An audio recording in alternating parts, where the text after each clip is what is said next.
Imagine driving through a neighborhood and feeling the absence. Not the absence of people, the absence of authority, the absence of the assumption that help will come if you call for it. Imagine a street where everyone knows, not suspects, but knows that the police will not arrive. They understand it through 1,000 small signals.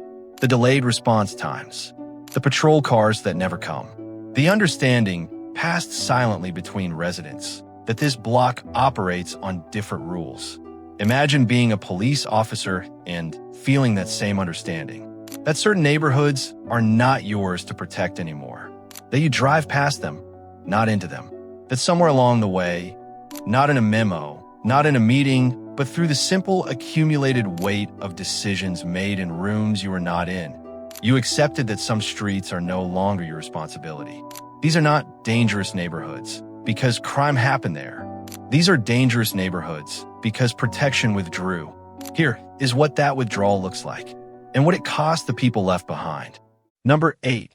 New Orleans, Louisiana, Central City. Population of area 85,000, Central City and surrounding corridors, police response. Chronic delays, selective patrol, repeated service gaps. New Orleans, Central City represents a form of abandonment created not through formal withdrawal, but through chronic institutional fragility. The New Orleans Police Department has operated for years under officer shortages severe enough that certain neighborhoods experience long stretches with almost no routine patrol presence. The department has repeatedly acknowledged staffing crises. The practical consequence is that police presence is concentrated in tourist districts, commercial corridors, and visible high-priority zones, while neighborhoods like Central City often experience minimal proactive policing. Residents describe blocks where police response for non-fatal shootings, armed robbery, and burglary can take an hour or longer. In the French Quarter, police presence is visible and constant. In Central City, residents describe something different, a city where the expectation of response has eroded. A former resident described it. You stop calling for certain things because you know nobody is coming. You call only when somebody is dying. Everything else, the neighborhood handles. A retired officer said, when resources are limited, departments protect what is economically and politically important first. Neighborhood patrol suffers. Certain blocks become places you react to, not places you police. The result is that informal power structures often fill the vacuum left by institutional absence. Disputes are handled outside formal systems. Street-level drug activity persists openly. Residents develop their own warning networks, their own protective habits, their own survival infrastructure. What this looks like: armed robberies treated as routine risk. Visible narcotics activity operating with minimal intervention. Residents relying on neighborhood networks rather than emergency response. Entire blocks where police presence is episodic rather than continuous. Communities adapting to the assumption that institutional protection may not come. Number 7. Oakland, California, East Oakland. Population of area 140,000, East Oakland corridors, including deep East neighborhoods, police response.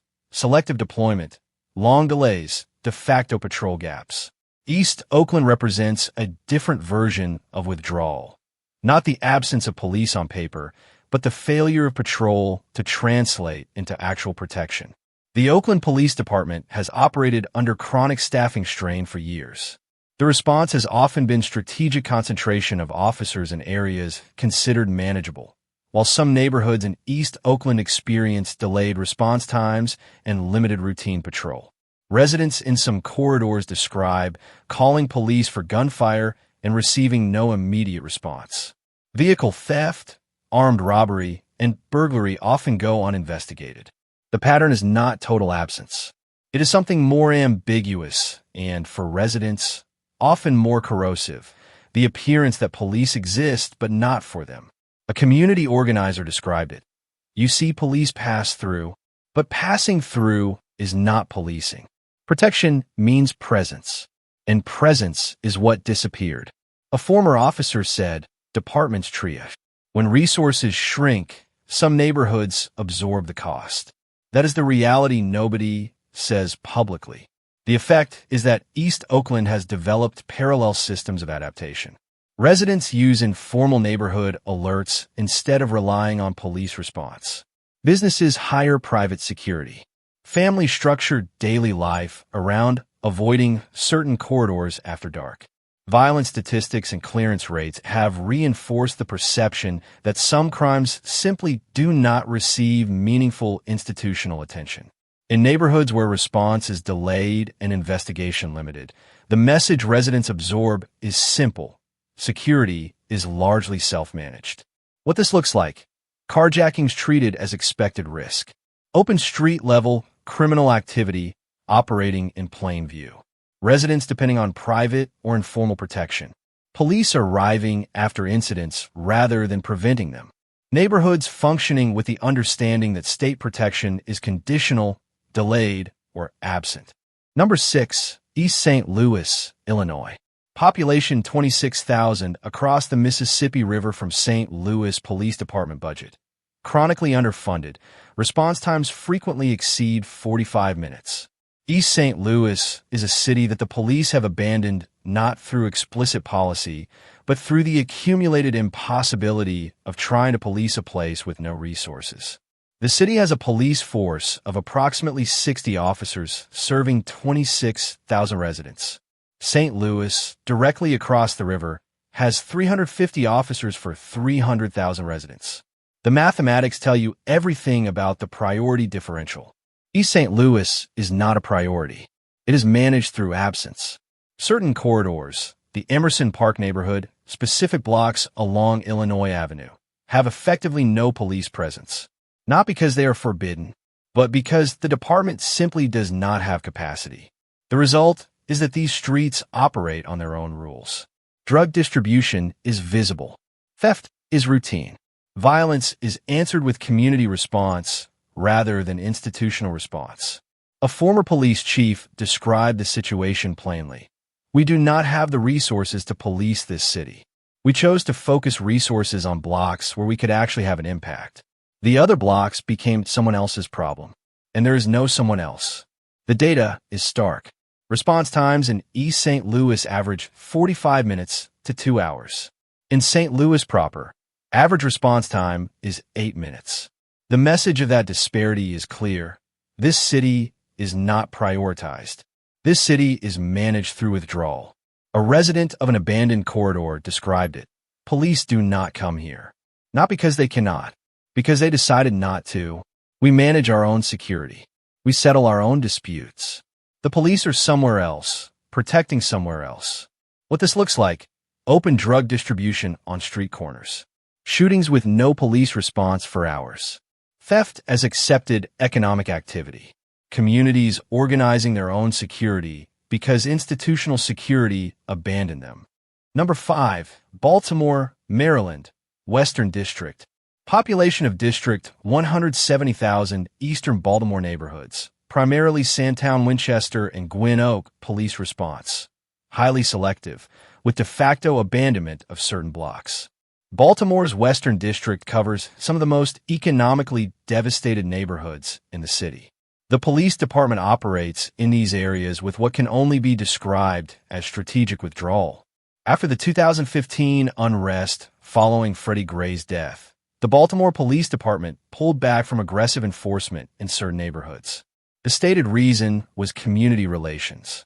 The practical effect was that entire blocks became zones where police presence was minimal to non-existent.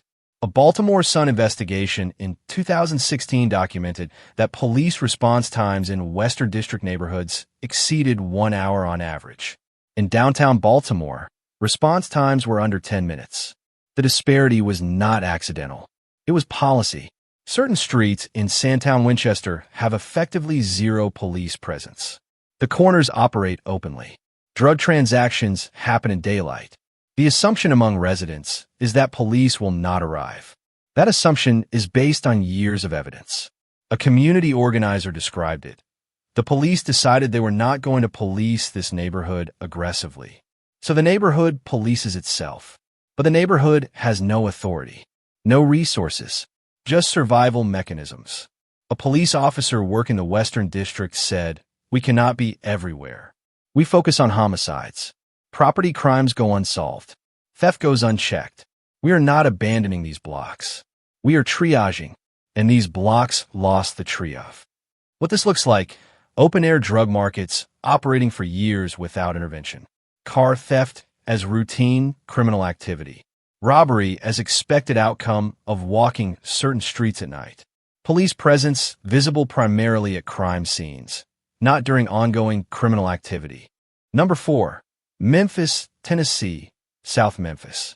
Population of area 180,000, South Memphis neighborhoods, primarily Whitehaven and Hickory Hill. Official policy: reduce patrol in high-crime areas due to officer shortage.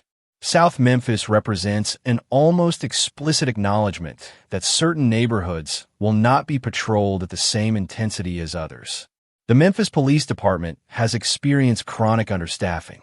At various points in the past decade, the department has operated at 60 to 70% of authorized strength. The response has been to reduce patrols in certain neighborhoods and concentrate resources in others. South Memphis, Whitehaven, Hickory Hill, areas south of I-240, became the zone of reduced presence. The department was explicit about this prioritization. High-crime areas with low-income residents would receive fewer patrols. Downtown and commercial areas would receive concentrated resources. The practical effect is that South Memphis operates with minimal police presence. A shooting in South Memphis might not receive police response for an hour or more.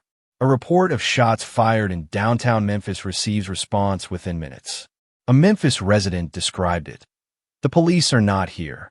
That is not a statement of opinion. It is a statement of fact. You call, and they come much later. Or they do not come. You learn to manage without them." A Memphis police commander acknowledged, "We cannot patrol everywhere. We chose to patrol where we could have the most impact." South Memphis was not that place. What this looks like: gang activity operating openly for years. Shootings with minimal investigation. Drug dealing as visible economic activity. Residents developing parallel security systems because official security abandoned them. Number 3. Kansas City, Missouri, East Side. Population of area 120,000, East Side Kansas City neighborhoods, primarily around Prospect Avenue. Police response: highly delayed or non-existent in certain blocks. Kansas City's East Side represents something more sinister than resource shortage. It represents racialized abandonment. The East Side is predominantly black. The police department's relationship with the East Side has been one of withdrawal rather than engagement. After high-profile police shootings, the department reduced patrols in communities of color as a de facto form of protest or punishment. Certain blocks on the East Side have police response times exceeding 2 hours. Other parts of the city have response times under 5 minutes. The disparity cannot be explained by geography or resource limitations. It can only be explained by choice. A Kansas City community organizer described it: "The police withdrew from the East Side, not because they had to, because they chose to. And when police withdraw, the alternative economy fills the vacuum." Gun violence on the East Side is routine. Homicide investigations are minimal. The message is clear: these neighborhoods are not worth the institutional attention. A local pastor said, "The police are not here to protect us. They are here to control us." So when they withdrew, we had to manage without either protection or control. We got the worst of both. What this looks like: approximately 150 homicides annually in a city of 500,000 residents, concentrated in neighborhoods with minimal police presence. Open gang activity. Drug markets operating unchecked. Communities with zero confidence in law enforcement. Number 2, Philadelphia, Pennsylvania, Kensington. Population of Kensington, 110,000, Northeast Philadelphia. Kensington Avenue Corridor Police Strategy. Visible presence designed for show rather than actual patrol. Kensington is a neighborhood where police have mastered the appearance of presence while maintaining actual absence. The police department has established a visible police presence on certain main streets, primarily for optics, while actual patrol in side streets and residential areas is minimal. The effect is that the neighborhood appears policed while functioning in significant ways without police. Kensington's open-air drug markets operate with minimal interference. Police raids happen occasionally for public relations purposes, but routine presence is absent. The result is that the drug economy operates almost openly.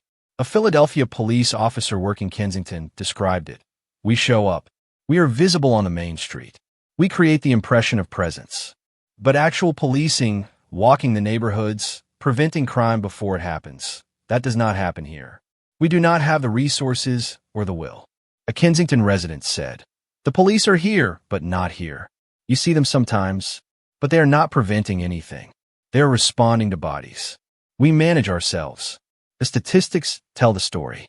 Drug overdose deaths in Kensington exceed 1,200 annually. Police intervention in the drug market is minimal. The neighborhood has essentially become a designated drug consumption zone, managed through harm reduction rather than law enforcement. What this looks like: visible drug use on street corners. Overdose deaths treated as infrastructure rather than emergencies. Police presence as theatrical rather than functional. Communities treating addiction as public health issue rather than criminal justice issue. Number 1, Detroit, Michigan, East Side. Population of East Side, 200,000. Detroit's Lower East Side, including neighborhoods like Hamtramck and Highland Park. Police response: effectively non-existent in certain areas.